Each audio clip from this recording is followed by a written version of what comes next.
जानिए हर सच की कहानी दिनेश ठक्कर की जुबान आपके अपने नेशनल न्यूज इंडिया पर। कल गुड़गावा के कोर्ट में भी कल पत्रकारों की पेशी थी सर, तो कल क्या हुआ कोर्ट के अंदर? बता देते सोहेल सर एक तारीख पे क्या हुआ सर, एक बार बोल देते।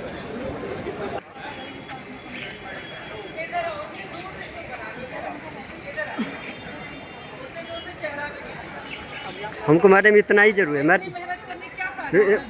मैडम हर बार तारीख पे वो तो अब यार हमारे इतने पढ़े लिखे लोग बड़ा कोर्ट वाली तारीख वो उनकी पिक्चर देखे थे सनी देओल की तारीख पे तारीख।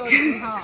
वही तो मैं आप लोग से जानना चाहता हूँ। पिक्चर से लेकर आज तक कुछ बदला नहीं है देश में, मतलब सिस्टम वही है।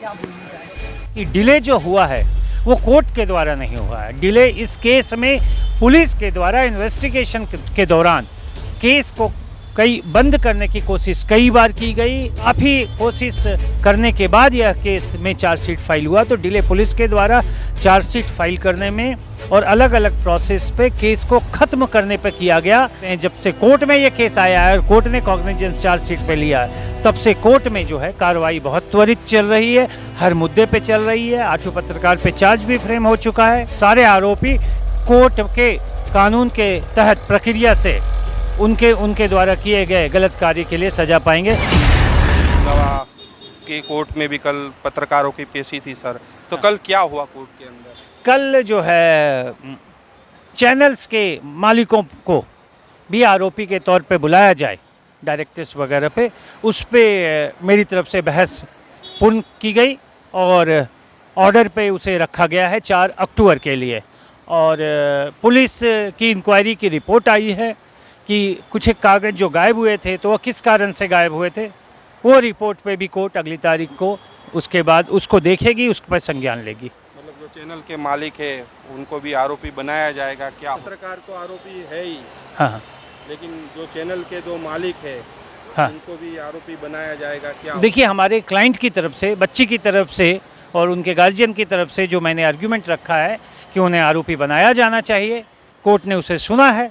पुलिस ने तो उनके खिलाफ चार्जशीट ये फाइल की थी कि कोई मुकदमा नहीं बनता है, लेकिन हमारे अनुसार कानून के तहत और तथ्यों के संगत मुकदमा बनता है। उसी मुद्दे पे 4 अक्टूबर को जज साहब यही ऑर्डर पास करेंगे कि मुकदमा उनके खिलाफ बनता है और उन्हें सम्मन जारी करना चाहिए या नहीं। इसी तथ्यों पे अपना निर्णय देने के लिए 4 अक्टूबर का तारीख है। और जहाँ तक मेरे क्लाइंट्स का सवाल है, तो उनको पता है, उनको पूर्ण विश्वास है कि कानून और तथ्यों के तहत उन पर मुकदमा बनता है और उन्हें विश्वास है कि कोर्ट उनको भी आरोपी के तौर पे बुलाएगी। समय क्यों लग रहा है? जो 8 पत्रकार है कब जेल के अंदर जाएंगे और उस बच्ची को न्याय मिलेगा? मतलब जहाँ तक आपके दूसरे हिस्से का सवाल है कि कब जेल जाएंगे, फिर वो बात है कि ये तो आउटकम केस का क्या होगा और उस पर डिपेंड करता है, तो उस पर मेरा कोई कयास नहीं है।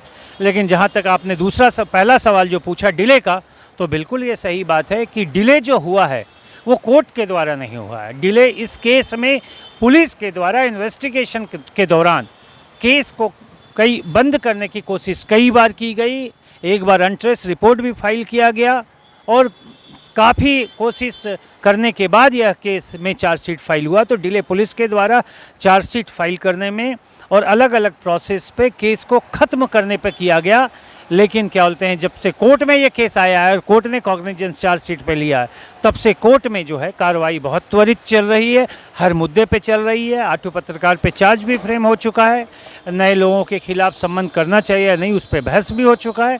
और मेरे क्लाइंट, उस बच्ची को और उनके गार्जियंस को पूरी उम्मीद है कि उन्हें न्याय मिलेगा और सारे आरोपी कोर्ट के कानून के तहत प्रक्रिया से उनके द्वारा किए गए गलत कार्य के लिए सजा पाएंगे। ऐसा विश्वास मेरे क्लाइंट को है। जानिए हर सच की कहानी दिनेश ठक्कर की जुबान आपके अपने नेशनल न्यूज इंडिया पर।